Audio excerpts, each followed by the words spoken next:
India में second rank पे आया जीएसटी कलेक्शन में। इंडिया 18.85 बिलियन डॉलर्स की उन्होंने कलेक्शन किया है जीएसटी की, और वो जीएसटी अपने इकोनॉमी स्टेबल करने पे और अपने मुल्क की मैन्युफैक्चरिंग पे लगा रहे हैं। कम्पेयर टू पाकिस्तान में जीएसटी आता है और हम टैक्सेस देते हैं, लेकिन वो टैक्सेस हमारी इकोनॉमी पे नहीं लगते, हमारे मुल्क पे नहीं लगते। देखिए जी, इंडिया की बात तो आप ना ही करें, क्योंकि इंडिया तो हमसे वैसे भी हर चीज़ में आगे है।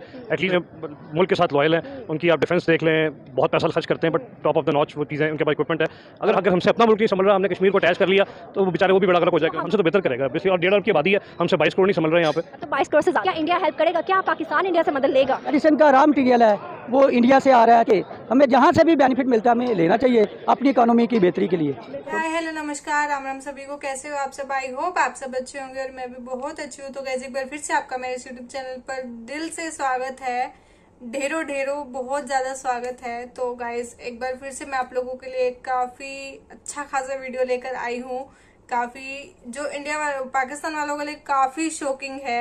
इंडिया वालों के बारे में जो उन्होंने सुना है, मतलब कि उनको पता लगा है कि इंडिया जीएसटी कलेक्ट करने में पूरे all over the world second number पर आया है। और इंडिया ने जो 2022 में जीएसटी कलेक्शन किया है वो 18.85 बिलियन का कलेक्शन किया है, जो कि सेकंड नंबर पे रैंक कर रहा है ऑल ओवर द वर्ल्ड।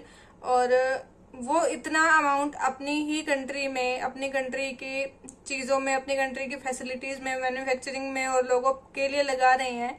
तो काफी ज्यादा सपोर्टिव है इंडिया अपनी आम जनता के लिए। तो वो ये कहना चाह रहे हैं कि इंडिया में वो लोग जितना भी जीएसटी, जितना भी टैक्स कलेक्ट करते हैं वो अपनी ही जनता पर लगाते हैं, अपनी जनता पे ही इन्वेस्ट करते हैं, ताकि उनका जो कंट्री है ग्रो करे। बट पाकिस्तान में पहली बात तो जीएसटी पे करने वाले ही बहुत कम लोग हैं, और जो लोग भी पे कर रहे हैं उन लोगों को भी कोई रिटर्न कुछ मिल नहीं रहा है, उनको कोई फीडबैक नहीं दिख रहा है। वो लोग पे करते हैं ये सोच के पे करते हैं कि यही उनकी जो हुकूमत है वो उन लोगों के ऊपर लगाएगी, उनकी कंट्री पे लगाएगी। बट ऐसा कुछ हो नहीं रहा है, क्योंकि वहां की हुकूमत तो बस जो भी उनको मिल रहा है वो सब अपनी जेबों में डालकर फरार होते जा रहे हैं पाकिस्तान कंट्री से। तो इसी बारे में वो लोग बात कर रहे हैं, इसी बारे में पब्लिक को बताया गया है। तो पब्लिक के ओपिनियंस लिए जा रहे हैं कि वो क्या कहना चाहेंगे इस बारे में। तो चलिए हम लोग देखते हैं उन लोगों के ओपिनियंस और उसके बाद बात करते हैं।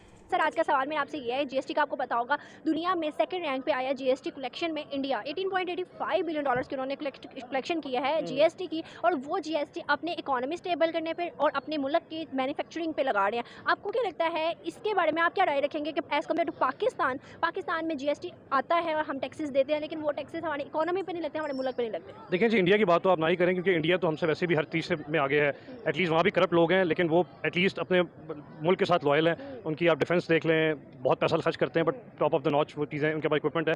अगर हम अपने मुल्क की बात करें, अगर it varies person to person, हर बंदे का एक डिफरेंट पॉइंट ऑफ व्यू है। बट मेरा पॉइंट ऑफ व्यू है कि मैं टैक्स देता हूँ, बट ऑन अदर हैंड मुझे उस टैक्स की कोई फ़ायदा नहीं होता। शायद might be you will agree to this. तो हमारा टैक्स ऑब्वियसली गलत हाथों में ही जा रहा है, और अल्लाह करे कि वो दिन आए, कोई मिरेकल हो कि वो टैक्स जो है हमारा सही हाथों में जाए, जिसकी वजह से हमारा मुल्क फ्लॉरिश करे। और कौन नहीं चाहता? ऑब्वियसली अभी तक तो मेरा ख्याल है हमारे जो as far as my knowledge goes, जितना भी टैक्स है वो टैक्स पेयर ही बड़े कम है, क्योंकि लोगों का यही माइंड सेट है कि यार टैक्स दें क्यों, टैक्स देंगे तो वो सही जगह नहीं जाएगा, और जब सही जगह नहीं जाएगा तो ऑब्वियसली फिर किसी को, मतलब if I talk about my self, मैं देता हूँ, लेकिन उसका नुकसान के बिजली का बिल महंगे, सब कुछ इतना कुछ बुरा हो रहा है। और आगे जो मुल्क के हालात अब जा रहे हैं उस पर तो मेरा नहीं ख्याल के लोग जो पढ़े लिखे हैं वो भी कहेंगे यार स्टेप बैक ही करो। क्यों दो? क्योंकि हमारा वो मुल्क श्रीलंका की तरफ उस दोराहे पर चल चुका है, जो अल्लाह करे ना जाए, लेकिन ब्राइट चांसेस आर देयर के वहाँ जा सकता है। लेकिन सर, अब भी मेजॉरिटी लोग जो हैं पाकिस्तान में वो टैक्सेस दे रहे हैं, क्योंकि इतना ज़रूरी भी हो गया टैक्सेस देना, दे रहे हैं। देखें, गरीब अवाम हमारे मुल्क में 95% है, 5% अमीर लोग हैं। अब देखें, आप गाड़ियाँ देखें जो नहीं निकल रही हैं, वो 2% वो निकाल रहे हैं 60-70 लाख की गाड़ी ऑन देके। तो गरीब पर्सन 95% अगर टैक्स दे भी रहा है तो वो कितना दे रहा होगा? वो तो दे नहीं रहा। तो दे रहा होगा तो कितना दे रहा होगा? हमारी आप देखें ना, यहाँ पे 6 फिगर सैलरी कितने कम लोगों की, 6 फिगर, कोई 40-50 MBA करने के बाद बहुत को ले रहा होगा, 60,000 ले रहा होगा, उसके 2 बच्चे हैं। सो टैक्स कम लोग दे रहे हैं। हाँ, अगर मुल्क में ऐसे हुक्मरान आ जाए जो काम सही करना शुरू है, तो मेरा ख्याल है हर बंदा टैक्स देगा और मुल्क बहुत जल्दी फ्लॉरिश करेगा। बिल्कुल ऐसे। आपको लगता है कि टैक्स देने और टैक्स लगाने मुल्क पर कोई फ़ायदा है इसका?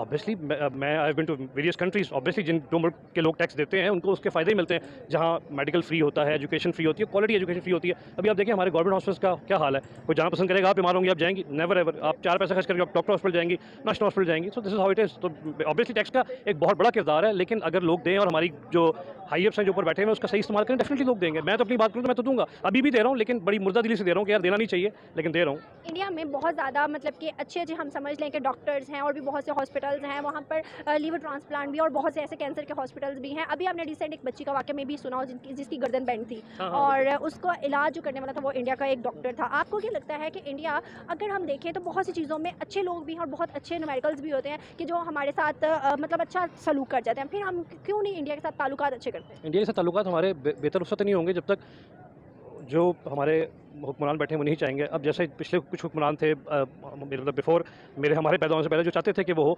लेकिन बेसिकली वहाँ से भी हाथ उस तरह आगे नहीं बढ़ाया जा रहा और ना बढ़ा जाएगा, क्योंकि कश्मीर का एक ऐसा मसला है जो ना चाहते हैं कि वो हल हो, ना हम चाहते हैं कि हल हो।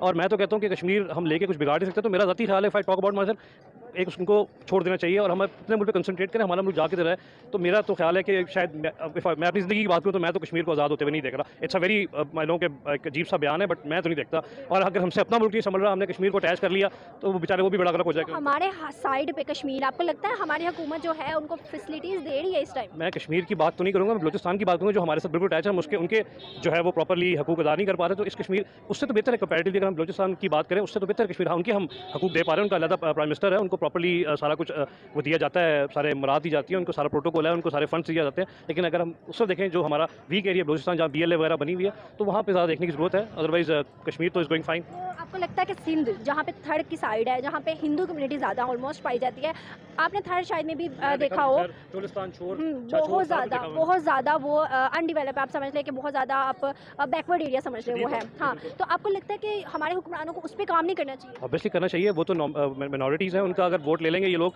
तो वो तो ऑब्वियसली इंतज़ाम भी करतारपुर बनाया इमरान खान ने, तो पूरी दुनिया के सिख उसने अपनी तरफ कर ली है, तो इनके साथ करेंगे तो ऑब्वियसली हर इंडिया के गेस्ट होंगी जी। हमारे इंडियंस जो है वहाँ पे, क्योंकि इंडिया में तो मोस्टली लोग बिलो पॉवर्टी लाइन है, या तो अमीर है या गरीब है। हमारे तो मिडिल क्लास इंडिया में नहीं है। अगर आप गूगल सर्च करें तो आपको मिल जाएगा कि बिलो द लाइन है या अमीर है, बीच का तो सिलसिला ही नहीं है। तो अगर पाकिस्तान में गवर्नमेंट इनको फैसिलिटेट करे, इनको अब देखना एक असिस्टेंट DSP बनी है अभी, एक हिंदू है, एक और फोर्सेज में गए, एक मेजर साहब हैं, सिख हैं, तो करेंगे डेफिनेटली, तो वो ऑब्वियसली पूरी दुनिया में मैसेज आएगा डेफिनेटली। लगता है कि सर अभी जो इंडिया अपने डिफेंस पे बहुत ज़्यादा पैसे लगा रहे हैं, अपनी इकोनॉमी पे बहुत ज़्यादा पैसे लगा रहे हैं और ऑल ओवर सेक्टर मैन्युफैक्चरिंग पे बहुत ज़्यादा पैसे लगा रहे हैं, इन्वेस्ट कर रहा है और पैसे लगाने से रिटर्न पैसा भी आता है। आपको लगता है कि आने वाले सालों में जो IMF की रिपोर्ट है 2022 की, उनका कहना है कि दुनिया की सेकंड इकोनॉमी वाइज या दूसरे all over sector wise India बड़ा मुल्क माना जाएगा? आपको लगता है ऐसा पॉसिबल है? Obviously possible 100%। अभी से आप देख लें वो सारी चीज़ें कर रहे हैं, वो preventive measures is right word वो ले रहे हैं, जिसकी वजह से उनकी इकोनॉमी सेकंड क्या मैं कहता हूँ चाइना तक भी जा सकती है। उन्होंने देखें ना अमेरिका से जिस तरह की उन्होंने कोलिजन की हुई है और डिप्लोमेटिकली चल रहे हैं और अमेरिका फुल उनको सपोर्ट कर रहा है, और हमारा तो यहाँ पे उल्टा सिलसिला है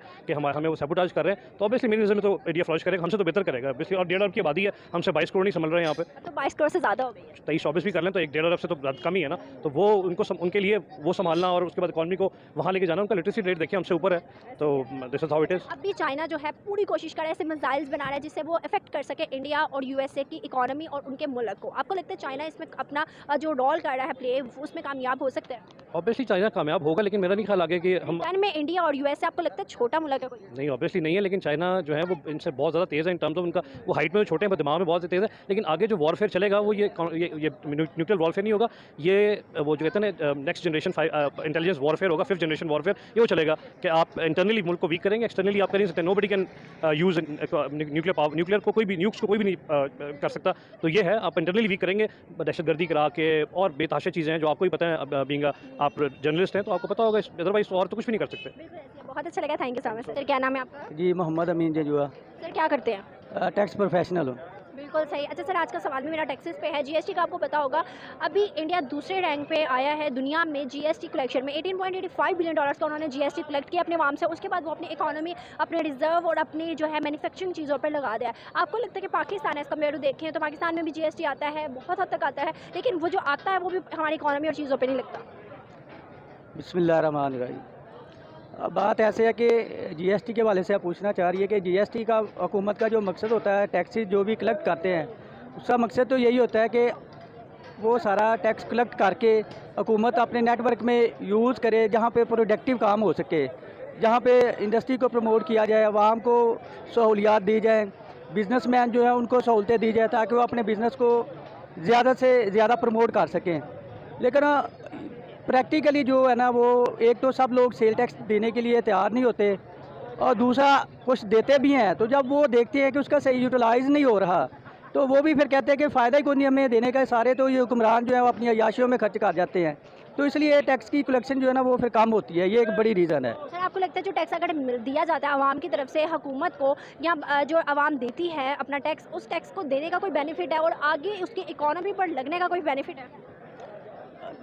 अगर अगर अगर तो आवाम भी ईमानदारी से, दयानतदारी से अपने टैक्सेस दे और हुकूमत भी ईमानदारी से और दयानतदारी से उसका यूटिलाइज़ करे, तो मेरा ख्याल है कि लोग रज़ा कराना भी टैक्स देना शुरू कर दें। लेकिन जब आवे का आवा ही बिगड़ा हुआ है, ना तो आवाम टैक्स खुशी से टैक्स देने के लिए तैयार है और ना ही ये हुकूमत की जो मशीनरियाँ हैं ये रज़ा कराना बगैर, रिश्वत के बगैर, सिफारिश के काम करना चाहती हैं, जिससे कि मुल्क ज़्यादा तरक्की करे। बिल्कुल ऐसी है सर। IMF की रिपोर्ट आई है जिसमें वो 2022 में कह रहे हैं कि इंडिया जो है वो सेकंड लार्जेस्ट कंट्री साबित होगी दुनिया में। आपको लगता है ऐसा पॉसिबल है? नहीं, वो इस हवाले से भी आप कह सकते हैं इंडियन की इकानॉमी आप कर रही है दूसरे नंबर पे सेल टैक्स कलेक्ट करने में। ऑल ओवर इंडिया जो है दूसरे नंबर पे आएगा आने वाले सालों में। वो इस हवाले से मे भी हो सकता है, क्योंकि उसकी पॉपुलेशन का वॉल्यूम भी तो देखे ना। अब एक कंट्री है वो छोटा कंट्री है, एक कंट्री है बड़ा कंट्री है, उसकी मार्केट की रेंज ज़्यादा है, एक कंट्री उसकी मार्केट की रेंज कम है, तो ज़ाहिर है वो थोड़ा भी अर्निंग करेगी। एक बड़ा कंट्री तो वो उसका रेवेन्यू ज़्यादा होगा, उसके महसूल टैक्सेस वगैरह ज़्यादा होंगे, जबकि कंपैरिजन एक छोटा कंट्री होगा तो उसके महसूल टैक्सेस वगैरह भी वो कम होंगे। ये तो साफ पता चल रहा है इस बात का। तो सर आपको क्या लगता है अभी जो हालात चल रहे हैं पाकिस्तान के इकोनॉमिक क्राइसिस में, अगर हम देखें तो आपको लगता है कि इंडिया ने बहुत हद तक श्रीलंका के इकोनॉमिक क्राइसिस में हेल्प किया? क्या इंडिया और पाकिस्तान के ताल्लुकात नहीं बेहतर? क्या इंडिया हेल्प करेगा? क्या पाकिस्तान इंडिया से मदद लेगा? बात यह है कि देखिए, एक इल्म होता है, एक नॉलेज होता है, एक प्रैक्टिकल लाइन होती है, वो चाहे किसी से भी मिले। अब सारी दुनिया जो चल रही है ग्लोबल विलेज की तरह चल रही है, उसमें ये नहीं देखा जाता है ये मुस्लिम है, ये गैर मुस्लिम है। इस सेंस में मैं बात कर रहा हूँ कि आपने जहाँ से भी आपको नॉलेज मिलता है, आप वहाँ से नॉलेज लें, प्रैक्टिकल लें, जिसमें आपके मुल्क की बेहतरी है। लेकिन हर कंट्री की कुछ लिमिटेशन ज़रूर होती हैं, जैसे इन्होंने स्पेशली मेरे से इंडिया की बात की है, तो हमारे कंट्री के वाले से भी कुछ लिमिटेशन है। जहाँ तक हुकूमत ने उसकी इजाज़त देती है उस हद तक हमें उसका बेनिफिट लेना चाहिए। जैसे आप देखिए कि फार्मास्यूटिकल लाइन में चले जाए तो काफ़ी जो मेडिसिन का रॉ मटीरियल है वो इंडिया से आ रहा है, चाइना से आ रहा है, यूरोप से आ रहा है। तो इसी तरह जहाँ हुकूमत की पॉलिसीज़ है उनके अंदर रह के हमें जहाँ से भी बेनिफिट मिलता है हमें लेना चाहिए अपनी इकोनॉमी की बेहतरी के लिए। तो मेरा ख्याल है फ़ायदा लेना चाहिए जो हमारी लिमिटेशन में इजाज़त है। बिल्कुल ऐसे, बहुत अच्छा लगा, थैंक यू सो गाइज, ये थी हमारी वीडियो जिसमें कि ये बताया गया था कि इंडिया ने इतना जीएसटी कलेक्ट किया है, बट पाकिस्तान में लोग जीएसटी, पाकिस्तान में कोई टैक्स पे ही नहीं करता है। और उसका रीजन वो लोग खुद बता रहे हैं कि पाकिस्तान में जो लोग टैक्स पे करने के लिए एलिजिबल हैं वो लोग टैक्स इसलिए पे नहीं करते हैं क्योंकि उन लोगों को पता है कि वो लोग अगर टैक्स पे करेंगे तो वो टैक्स इसलिए पे करना होता है कि उनकी जो हुकूमत है वो टैक्स को कलेक्ट करके वो कंट्री में ही इन्वेस्ट करे, कंट्री की भलाई के लिए, कंट्री की ग्रोथ के लिए इन्वेस्ट करे। बट उनको पता है कि जो जिस तरह की उनकी हुकूमत है, जिस तरह की उनकी सरकार है, वो ऐसा कुछ नहीं करने वाली है। वो सिर्फ अपने ही जेब में डालने वाली है सारा का सारा टैक्स जो भी उनके पास कलेक्ट होगा। इसी वजह से वो लोग पे करने से ही पीछे हट जाते हैं। वो लोग कहते हैं कि हम पे ही नहीं करेंगे, उनकी जेबों में जाने से अच्छा है कि हमारी जेबों में रह जाए, जो कि मेरे ख्याल से ठीक ही है। अगर मतलब बाकी अगर उनकी हुकूमत भी मतलब इस अगर टैक्स के लिए तुमको अपने कंट्री में इन्वेस्ट करना है, कंट्री में ग्रो करनी है, तो आवाम को भी और हुकूमत जो भी सरकार है और आवाम जो भी आम जनता है, दोनों को इक्वली ऑनेस्ट रहना पड़ेगा कि अगर जो बंदा एलिजिबल है वो पे भी करे और जो सरकार कलेक्ट कर रही है अमाउंट को वो वापस से कंट्री में इन्वेस्ट करे ताकि कंट्री की ग्रोथ हो, कंट्री की तरक्की हो, दुनिया में उनका नाम हो। बट ये तो बस अपना खुद ही नाम डुबाने में लगे पड़े हैं, जो कि इनको काफी ज्यादा अच्छा लग रहा है। मुझे लगता है कि ये इनका सबसे फेवरेट चीज होगी कि अपनी कंट्री का नाम डुबोए जा रहे हैं और एक दिन वो डूब के बिल्कुल ही नीचे चला जाना है, जो ऊपर आना ही मुश्किल हो जाएगा। अभी भी मुश्किल ही है, बट अभी भी अगर ये कोशिश करें उसे खींचने के ऊपर तो शायद खींच सकते हैं कुछ सालों में, बट ये लोग चाह ही नहीं रहे हैं तो ये डूबते ही जाएंगे। और जितना अच्छा है, एक दिन ऐसा आएगा कि पाकिस्तान का नाम ही हट जाना है पूरे वर्ल्ड के मैप से, तो पता नहीं वो दिन कब आएगा। और सो गाइज, आप लोगों को ये वीडियो पसंद आया होगा, आई होप पसंद आया होगा। और अगर पसंद आया तो वीडियो को लाइक कर देना, कमेंट करके बताना और शेयर कर देना। और जो लोग मेरे चैनल पर पहली बार आए हो, चैनल को प्लीज सब्सक्राइब कर देना बेल आइकन को प्रेस कर लेना ताकि आपको आने वाली वीडियोस की नई नई नोटिफिकेशन मिलती रहे और आप नए नए वीडियोस देखते रहो और आप लोगों को भी चीजें पता लगती रहे इन लोगों के बारे में, इन लोगों की हरकतें, इन लोगों की इलॉजिकल चीजें पता लगती रहे और आप लोग हंसते रहो। वैसे ही आप लोगों का हंसना जरूरी है और इन लोगों को इतना आते ही वैसे ही हंसी आ जाती है, बट ऊपर से ये हरकतें इनकी खुद के मुंह से इनकी इतनी तारीफें सुन लेते हैं तो बस दिल को सुकून पड़ जाता है। तो ऐसे ही सुनते रहना है तो चैनल को सब्सक्राइब कर देना और ऐसे ही सपोर्ट करते रहना, ऐसे ही प्यार देते रहना। हम ऐसे ही आप लोगों के लिए वीडियोस लेकर आते रहेंगे। Thank you.